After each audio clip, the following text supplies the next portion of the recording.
एक सवाल तो ये आता है कि एवरीथिंग इज रिटन, तो फिर फ़ायदा क्या है अमाल करने का और फ्री चॉइस कहाँ है। फिर इसी तरह एक हदीस भी कोट की जाती है। इनफैक्ट अभी मेरे एक लेक्चर में एक नौजवान ने हदीस पूछी भी, और हदीस है कि पैदा होने से पहले, पैदाइश होने से पहले लिख दिया जाता है उस बच्चे के बारे में कि बदबख्त है कि खुशबख्त है। और फिर इस तरह की हमें रवायात भी मिलती हैं कि एक बंदा सारी उम्र एफर्ट करता है अच्छा होने की, अच्छे अमल करने की, लेकिन उसकी तकदीर गालिब आ जाती है। इस तरह की भी रवायात हमें मिलती हैं। एग्जैक्ट हदीस मैं कोट नहीं कर रहा, लेकिन कॉन्टेक्स्ट यही है। तो काफ़ी मिसकंसेप्शन और सवालात हैं, तो मैं अपने एंड से कुछ इंशाल्लाह कोशिश करता हूँ, और मैं चाहूँगा आप लोग भी इस पर ज़रूर रोशनी डालें। इंपॉर्टेंट इशू सबसे पहले तो देखें, कदर जो है बेसिकली अल्लाह सुब्हान ताला का इनफाइनाइट नॉलेज है और अल्लाह की विल है, और उससे हमें मसला नहीं होना चाहिए कि अगर अल्लाह को हर चीज़ का पहले से पता है, क्योंकि इसीलिए तो वो अल्लाह है। और इसके कुछ लेवल्स बयान हुए हैं, और डॉक्टर बिलाल फिलिप्स की ये पूरी ट्रीटाइज एक पूरा पूरा किताबचा है, द चैप्टर ऑन कदर। चूँकि मैंने अकीदा डॉक्टर बिलाल फिलिप्स से पढ़ा, तो ये सेकंड सेमेस्टर में हमने द चैप्टर ऑन कदर पढ़ा। तो इसमें इन्होंने कुछ लेवल्स ऑफ डिक्री, तकदीर बताए। वो वाली तकदीर जो लिखी जाती है, यानी राइटिंग का भी जिक्र है ना। अल्लाह के नबी सल्लल्लाहु अलैहि वसल्लम ने मेराज के सफर में पेन्स की जो राइटिंग है उसकी आवाज़ जो है वो सुनी। तो राइटिंग जो है, राइटिंग ऑफ डिक्री, ये इसके कुछ लेवल्स हैं, 4 लेवल्स बयान हुए। पहला लेवल है वो राइटिंग जो 50,000 साल पहले, creation of heavens and earth से 50,000 साल पहले अल्लाह ने पेन को बनाया, और फिर पेन को हुक्म दिया कि लिख दो। तो वो है इटरनल डिक्री, और वो लोहे महफूज में अल्लाह सुब्हान ताला का कामिल नॉलेज, परफेक्ट नॉलेज है। और correct me if I am wrong, कि वो इतना कामिल नॉलेज और वो इतनी कामिल लिखाई है कि उसमें इवन एडिटिंग भी है, कि जो तकदीर चेंज होनी है, और वो चेंज कैसे होनी है वो मैं अभी बयान करता हूँ। एवरीथिंग इज रिटन देयर, और वो अल्लाह का कामिल नॉलेज है। सेकेंड लाइफ टाइम डिक्री है, जो कि when the mixed drop of male and female sexual discharge is given life inside the वूम, फरिश्ता आता है, वो कुछ चीजें लिखता है। अब मेरी अंडरस्टैंडिंग है, again I will say correct me if I am wrong, कि ये जो फरिश्ता लिख रहा है ये अल्लाह ने उसे हुक्म दिया है कि ये लिख दो। लेकिन जो असल में होगा उसके एंड तक, वो अल्लाह को कामिल नॉलेज है। फरिश्ते को हुक्म दिया गया है कि ये लिख दो, तुम्हारी ड्यूटी है कि ये लिख दो। इसीलिए हजरत उमर सल्लल्लाहु अलैहि वसल्लम एक दुआ किया करते थे। मैंने एक रवायत पढ़ी कि अल्लाह अगर तूने मुझे बदबख्त लिखा है तो मुझे खुशबख्त बना दे, और मुझे जो है मेरे अमाल दुरुस्त कर दे। इसका मतलब है कि ये होप होना चाहिए कि अल्लाह सुब्हानहू व तआला has the power to even change what's written, और फरिश्ते को हुक्म दे सकते हैं कि चेंज भी किया जा सकता है। अच्छा, जो थर्ड लेवल है वो एनुअल डिक्री है, लैलतुल कद्र की रात। उस टाइम भी बड़े फैसले होते हैं, बड़े बड़े, और एक इंसान कोई दुआ कर रहा है, और हो सकता है अल्लाह उसकी तकदीर में वो लिख दे, लिखवा दे एंजल से। जैसे मैंने पढ़ा, असहाब और असलाफ हज की दुआ करते थे लैलतुल कद्र करके, अल्लाह नेक्स्ट ईयर हज नसीब कर दे। तो ये दुआ ऐसी की जा सकती है कि आप अल्लाह से मनवा भी सकते हैं, ठीक है, कोई बात। और चौथी जो है वो डेली डिक्री है, which is carrying out all of the above decrease at there proper times and places. ये भी चेंज हो सकती है, इसमें भी फ्लेक्सिबिलिटी है डिपेंडिंग ऑन योर अमाल। अल्लाह कभी रिस्क खींच लेता है, कभी रिस्क बहुत फरावानी से दे देता है। गुनाह करेंगे तो एक चीज रुक भी सकती है, ठीक है, वो अल्लाह को पता है कि एक बंदे को ठीक कैसे करना है, उसकी लगाम कैसे खींचनी। तो ये 4 लेवल्स को हम समझ लें तो क्रिस्टल क्लियर हो जाता है कॉन्सेप्ट कि देखिए, लोहे महफूज वाला तो, मास्टर टैबलेट वाला जो है वो तो कामिल नॉलेज है अल्लाह का, वो तो नहीं मिटने वाला। लेकिन ये कि इसका हरगिज ये मतलब नहीं कि आपके पास फ्री विल, फ्री चॉइस नहीं है। आप बिल्कुल जो है वो अपने फ्री विल के बेसिस पे कोई अमल कर सकते हैं, और अल्लाह से इंशाल्लाह आप दुआ करके ये उम्मीद भी रख सकते हैं कि अल्लाह ताला को गैब का इल्म है, हर चीज़ अल्लाह जानता है। तो अल्लाह से, जैसे कहते हैं ना, दुआ तकदीर को भी बदल देती है। और इब्नुल कय्यम ने कहा कि अगर आपकी दुआ बहुत ज़्यादा ताकतवर है तो वो रेसल करती है तकदीर से जाके आसमानों पे, और जो चीज़ फिर ज़ाहिर है स्ट्रेंथ जिसकी ज़्यादा है वो गालिब हो जाएगी।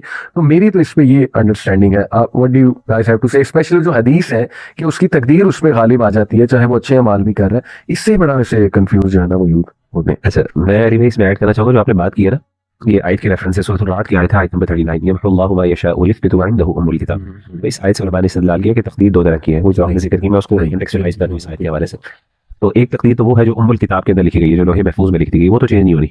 लेकिन जो एक तकदीर फरिश्ता लिखता है आके, जो वो चेंज होती रहती है, वो अल्लाह ताला अपनी हिकमत के साथ बदलते रहते हैं। लेकिन वो सारी एडिटिंग और चेंजेस जो है वो उम्मुल किताब में पहले से ही मौजूद है। इसीलिए कहा यमहुल्लाह, अल्लाह जिसको चाहता है बिठा देता है, वो युथबितु तो जिसको चाहता है रहने देता है, बिल्कुल सही। व इंदहु उम्मुल किताब, और वो अल्लाह ताला की किताब के अंदर वो चीज़ मौजूद है। तो पहली बात तो ये। दूसरी चीज़, अहमद भाई ने जब हम डिस्कशन कर रहे थे 13वें पारे की गालिबन, तो उसके अंदर अहमद भाई ने एक पॉइंट को बड़ा वाज़ेह किया था। वो ये था कि हमारा ईमान और यकीन होना चाहिए अल्लाह ताला किसी के साथ जुल्म और ज़्यादती नहीं करेंगे।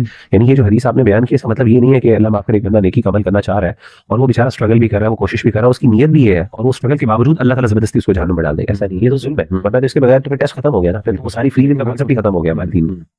असल मकसद उलमा ने इसकी वजाहत ये की है कि वो यानी इंटेंशनली या अपनी फ्री विल के साथ कोई ऐसा अमल कर देता है, अल्लाह माफ करे, जिससे क्या होता है कि उसका सब कुछ खत्म हो जाता है। उसकी मैं आपको मिसाल देता हूँ। ये हो सकता है उसकी नेकी सारी ज़ाहिरी थी और बाद में मल्टीपल रीजन हो सकते हैं। अगेन वो जैसे बताया कि वो अल्लाह को पता है। देखिए इन मामलात के अंदर उस टाइम भाई ने बात की थी कि इन सारे मामलात के अंदर असल फैसला करने वाले अल्लाह की जात है, उसको पता है कि मामला कैसे होंगे। अब उसकी मिसाल देता हूँ। मिसाल इसके एक वाकया बड़ा मशहूर जो इमाम कुर्तुबी ने भी जिक्र किया, इब्न क़य्यिम ने भी जो अपनी किताब है दवाए शाफी उसके अंदर इस बात को जिक्र किया। एक वो लड़का था तो वो अजान दिया करता था मीनार के ऊपर खड़े होकर। एक दफा वो अजान दे रहा था तो उसके नीचे जो ऊपर से अजान दी जाती थी तो नीचे जो घरों के अंदर ना सेहम के अंदर उसकी नजर पड़ती थी, बस्ती के घर वाले जो बस्ती के घर थे, तो वहां पे उसकी नजर पड़ी। तो वहां पे उसने एक खातून को देखा, बड़ी खूबसूरत खातून थी। तो वो इतना उसकी मोहब्बत में गिरफ्तार हुआ कि या तो गालिबन उसमें वाकई करना है तो उसने अजान छोड़ दी। ये फिर पूरी मुकम्मल करने के बाद वो वहां पे गया उसके पास, वहां जाके उसको नॉक किया। वो क्रिश्चियन खातून थी। तो उस पर जब नजर पड़ी तो उसने कहा कि मैं तुमसे शादी करना चाहता हूँ। तो उस खातून ने कहा कि ठीक मैं तो शादी नहीं कर सकती, किस्सा को शॉर्ट कर रहा हूँ, मैं बता रहा हूँ, समराइज करके बता रहा हूँ। तो बड़ा आखिर उसने कहा कि उस खातून ने कहा मैं तुमसे शादी नहीं कर सकती, मैं एक ही तरीके से तुमसे शादी कर सकती हूँ कि तुम अपने दीन को छोड़ दो। लड़का बड़ा नेक था, नौजवान था। तो उसने क्या किया कि उसने कोशिश की उसको बनाने की, लेकिन वो ना मानी। तो बिल आखिर वो मोहब्बत में इतना गिरफ्तार हुआ कि उसने बाकायदा फैसला किया और उसने इर्तिदाद कर लिया और उसने दीन को छोड़ दिया। जब उसने दीन को छोड़ा तो उसके बाद वो गया दोबारा, उसकी फैमिली रिलीजियस थी खातून की, तो उसने कहा मेरे वालिद इससे शादी नहीं करेंगे मेरी आपसे। तो उसके बाद उसके वालिद ने मान लिया कि ठीक है तुम क्रिश्चियन हो गए तो अब तुम दोनों शादी कर लो। तो उसने शादी कर ली उससे। तो जैसी शादी की तो मौरखीन बयान करते हैं कि वो सीढ़ियाँ चढ़ रहा था, उसका घर जो थोड़ा सा ऊपर था उस खातून के घर, तो उसके ऊपर सीढ़ियाँ चढ़ रहा था तो थोड़ी सी बन्नी सी थी। तो अचानक उसका पैर फिसला, वो अपनी बीवी से मिलने जा रहा था पहली दफा निकाह के, तो अचानक उसका पैर फिसला तो उसकी गर्दन जो है ना उसकी हड्डी टूट गई गिरकर, तो ऑन द स्पॉट उसकी डेथ हो गई। अब ये इस तरह का वाकया, देखिए उसने बाय चॉइस फ्री विल एक अमल किया है, अल्लाह ने उसको फोर्स नहीं किया इस बात पे। इस तरह के अमल हो सकते हैं इंसान जिंदगी में अमल कर रहे हैं। इसकी मिसाल बहुत जबरदस्त मिसाल आपने दी। यानी कहने का मतलब है कि सारे अमल करने बाय विलफुली उसने किया। अब अल्लाह ने उसको अपने इल्म के साथ वो चीज रख दी, इसलिए बड़ी इंपॉर्टेंट बात है। देखें ये ना फ्री चॉइस का मामला तब आप कहते हैं कि फ्री चॉइस नहीं है जब इंसान को पता चल जाए मेरे साथ ही होने वाला है। जब इंसान को पता ही नहीं है इसके साथ क्या होने वाला, फिर तो फ्री विल है ही नहीं, तो फिर फ्री विल ही है। आपकी पर्सपेक्टिव से तो फ्री विल ही है ना। जैसे इसीलिए अल्लाह के रसूल सल्लल्लाहु अलैहि वसल्लम जब साहबी ने पूछा ना तो अल्लाह के रसूल ने कहा तुम्हें तो पता नहीं है इस बात का, तुम्हें क्या पता है कि कल क्या हो रहा है, कि अल्लाह ने तुम्हारे सामने वो चीज खोल दी है। तो अल्टीमेटली होता यह है कि जब आपके सामने एक चीज नहीं है, आपको पता ही नहीं future how it's going to unfold, तो आपके लिए वो फ्री विल है, आपका पर्सपेक्टिव वही है। अल्लाह के यहाँ वो चीज लिखी हुई है और वो अल्लाह ने ऐसे नहीं लिखी, वो अल्लाह ताला ने आपकी अपनी विल के मुताबिक और आपके अपने एक्शंस के मुताबिक अल्लाह ने अपनी नॉलेज के मुताबिक परफेक्टली। या ये कह सकते हैं कि वो कुछ ऐसा अमल कर देता है एकदम से कि जिस अमल की वजह से या उसकी नौसत की वजह से उसकी मतलब वो चीज गालिब आ जाती, नौसत मैंने भी ये मिसाल दिया कि कुफर कर दिया, तलाक कर दिया, यानी नेकी है, उसके बाद एट द एंड उसे सब कुछ छोड़ दिया। और उल्टा भी हो जाता है, कई लोगों को हमने खुद देखा है, अल्लाह पूरी जिंदगी गुनाहों की जिंदगी देखी है, लेकिन अल्लाह ताला तौहीद की इतने मुसलमान होते हैं और जन्नत में चले जाते हैं। लेकिन एक हदीस में आता है अल्लाह ताला मुस्कुराते हैं ऐसे शख्स के ऊपर।